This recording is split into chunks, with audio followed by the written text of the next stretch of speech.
Hi friends, మనం horror stories చెప్పుకొని చాలా రోజులైంది కదండి. మరి నేను మా నాన్నమ్మ అయితే మా తాతయ్యకి జరిగినటువంటి ఒక ఇన్సిడెంట్స్ని నా చిన్నప్పుడు చెప్పిందండి. ఆ కథ నేను మీతో షేర్ చేసుకుంటున్నాను. ఆ కథ ఏంటంటే, తాతయ్య పనికెళ్ళే రోడ్డు పక్కన అయితే ఈ చెట్టు ఉందంటండి. ఈ చెట్టు మీద దెయ్యం ఉందని చెప్పేసి అక్కడ వాళ్ళంతా చెప్పుకునేవాళ్ళంట. అయితే తాతయ్యకి చాలా ధైర్యం కదా, అలాంటివి ఏం పట్టించుకునేవాడు కాదు.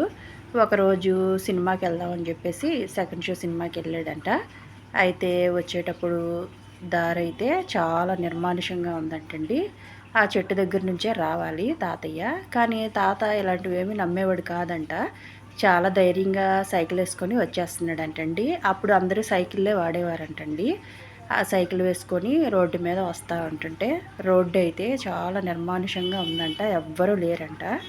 అప్పుడు తాతయ్య సైకిల్ తొక్కుకొని వస్తుంటే కాసేపటికి ఇలా సౌండ్ వినిపించిందంటండి, గజ్జెల సౌండ్ లాగా.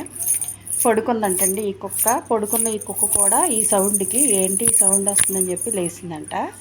తాతయ్య ఆ సైకిల్ వేసుకొని చాలా భయంగా గబగబా సైకిల్ తొక్కుంటూ ఫాస్ట్గా వస్తున్నాడంటండి. అయినా కూడా ఆయన వెనకాలే ఇలా సౌండ్ చేసుకుంటా గజ్జెలు వేసుకొని వచ్చిందంట. చాలాసేపు ఆయన్ని భయపెట్టిందంటండి, వెనకాల వచ్చిందంట. కాసేపటికి ఆ గజ్జెల సౌండ్ అయితే ఆగిపోయిందంట.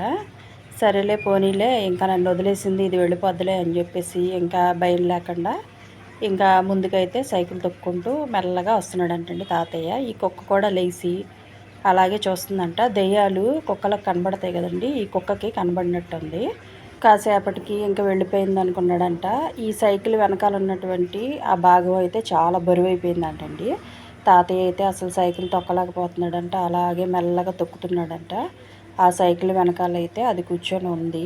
ఇక తాతయ్యకి అర్థమైపోయిందంటండి. ఇక సైకిల్ని అయితే అక్కడ పడేసి తాతయ్య ఫాస్ట్గా ఇంటికి వెళ్ళిపోయి నానమ్మతో చెప్పాడంట. నానమ్మ అందంట, మరి అందరూ చెప్తున్నారు కదా నువ్వు నమ్మలేదు, ఇప్పుడు నీకు తెలిసింది కదా అందంట. అప్పుడు తాతయ్య నమ్మాడంటండి. ఫ్రెండ్స్, ఈ స్టోరీ చిన్నప్పుడు నానమ్మ మాకు చెప్పింది. మీకు ఈ స్టోరీ నచ్చితే మీ విలువైనటువంటి ఒక లైక్ అయితే ఇవ్వండి.